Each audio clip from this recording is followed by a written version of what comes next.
Don't forget, guys, every time you comment and like one of my videos this month, you'll be entered to win a Samsung tablet. Just make sure you're subscribed to the channel and hit the bell so you're notified whenever I post a video, because the more videos you comment on, the higher your chances are to win. Good luck. Hey, what's going on, guys? Welcome back. It's Claytano. Thank you so much for tuning in as always. And we're back with the How Important Is It series. But basically in this series, I go over one of you guys' comments from the previous video and I make a video out of it. So if you guys want to be responsible for the next video, go ahead and leave your comments down below. And don't forget, guys, if you comment and like this video, you automatically enter yourself in to win a Samsung tablet. How cool is that? And just make sure you guys are subscribed and also click the bell to get notified when my videos go live, because every video that I post throughout the month of October, if you guys comment and like it, that is one entry into the giveaway. And the more videos you comment on, obviously, the higher chance you have to win, because you'll have more entries in the pot. So now that we have that out of the way, now that you guys are subscribed, also the bell and commented all your questions as well, let's get into today's question. So today's question, it's not really like a how important question, but it's still viable. And I think in this series I could still go over you guys' questions, even if it isn't necessarily like how important is it, but maybe I'll just call it like answering viewer questions, something like that. So this question is from Noah Watts, and he asked, which fusion can you live without, basically. So which fusion can you live without? There's a bunch of fusions, but my guess is he was specifically asking about the natural 5-star fusion monsters, okay? So, too long didn't read. If you want to just stop the video now, I guess. I typically don't do this, but just to make sure you guys know, my opinion would be that you could probably live without Katarina. She would be the one that you could absolutely just live without and never build her and be perfectly fine. But let's talk about the other ones and then go back to why I think Katarina is kind of a little bit irrelevant. Okay? So the first one I want to talk about, let's just start at the beginning, which is Sigmaris, the Water Phoenix. And she has recently been buffed. She has a whole bunch of use to her. Now, the reason why is because of her third skill. It freezes and it decreases attack power with an AoE that is based on the opponent's max HP, which is pretty sick. Now, her second skill attacks with extreme chill to inflict damage disproportionate to the enemy's max HP again, and it freezes the enemy for 1 turn if you get a critical hit. So you want to build her with high crit, and the nice thing is that she actually awakens into crit as well. And then on the first skill, we have Arcane Blast, attacks the enemy with a mysterious energy and stuns them for 1 turn with an 18% chance. So she has CC on every single one of her skills, and then she also has the 2 skills that deal damage based on her max HP. And this is an extremely good unit for your beginning dungeons, whether it is Giants B10 or Dragons B10. She's actually a crucial part in both of them.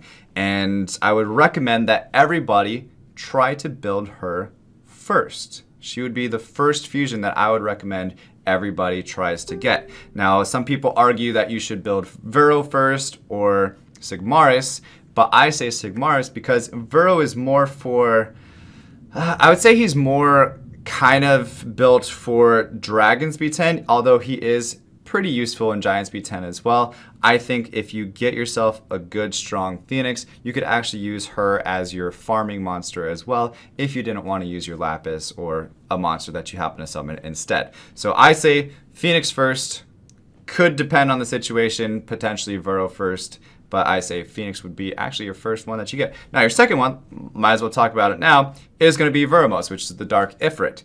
And the reason why he would be your second one is because by the time you get the resources and the fusion monsters in order to create a Veromos, you're probably going to be starting to look at Dragons B10 for an automatic kill team.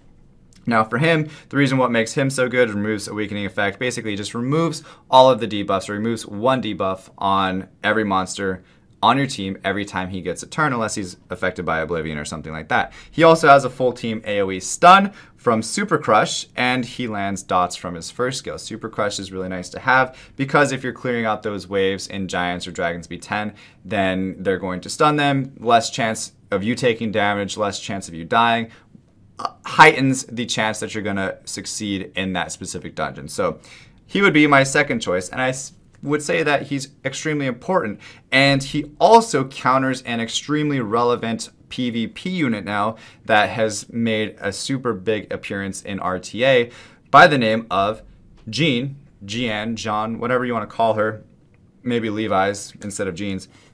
But this is the Light Paladin, okay? And she's so good. I would probably say that she is more for late game. So even though she's super good, it's more for late game. So I would hold off if you're a newer player on actually fusing this monster right now. She just, you know, takes the resources away from you, and I would say don't focus on it right away. But she is extremely powerful, guys, as a fusion light monster, okay? The reason why she provokes all enemies for 2 turns, the nice thing about that is like Monkey King that can't get affected by inability effects does get provoked from the Paladin. And then she gains another turn instantly from it, so it lowers the cooldown of this skill, and then she can also give herself a 1-turn invincibility from that, because what that means is she's going to provoke everybody, give herself immunity, or not immunity, but invincibility, so when they're all attacking you, they're not doing any damage, which is really nice. Unless they have like a skill that removes, like say Ganymede removes the invincibility,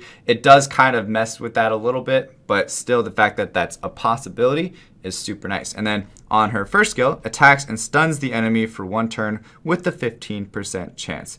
So all of those super nice skills to have, okay? And then if we go over to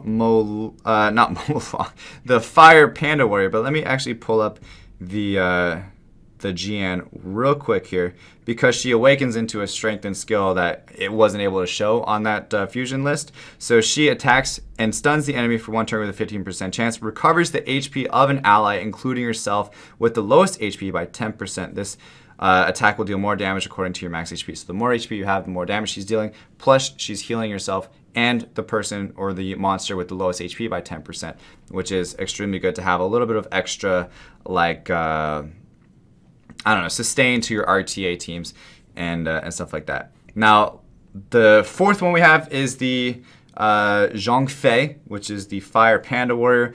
You would probably want to start building him when you get into your Necro team. He's really strong for Necro as well as R5. I would say general progression is GB10, DB10, NB10 with R5 at the same time. So to have a monster that's good in both, which is your Panda Warrior right here, you want to start building him around that time when you start doing that, because he's got a lot of things here. I don't need to go over all of his skills, but basically he does a lot of damage. More of like a lot of attack skills. He hits the target a lot of times. So with the sequential attack, he hits the target 3 times. He also has defense break. With this skill, he attacks 4 times as well and lands like a bunch of debuffs that are useful in R5 and in Necro. And then this removes all harmful effects and adds a counter, which is also super nice in R5 and in NB10, because anytime they hit you, then you're countering back. And it's super strong for Panda Warrior.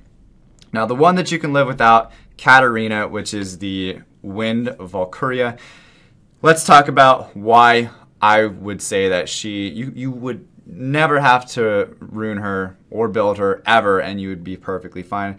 The reason why is because she's a damage dealer. There's a lot of damage dealers. She doesn't really do anything super specific. She has a resistance leader skill for arena, which is 55%, which is kind of nice, but like, again, she's a damage dealing monster. And she has to have invincibility for her damage to truly kick in. So if you don't have like a Neil or a Chloe that can pair with it, like you have to like set her up very nicely in order for her skills to all work properly. She does have the ability to become invincible just by herself, but she has to kill a unit first in order to get that, to use her Sword of Discharge.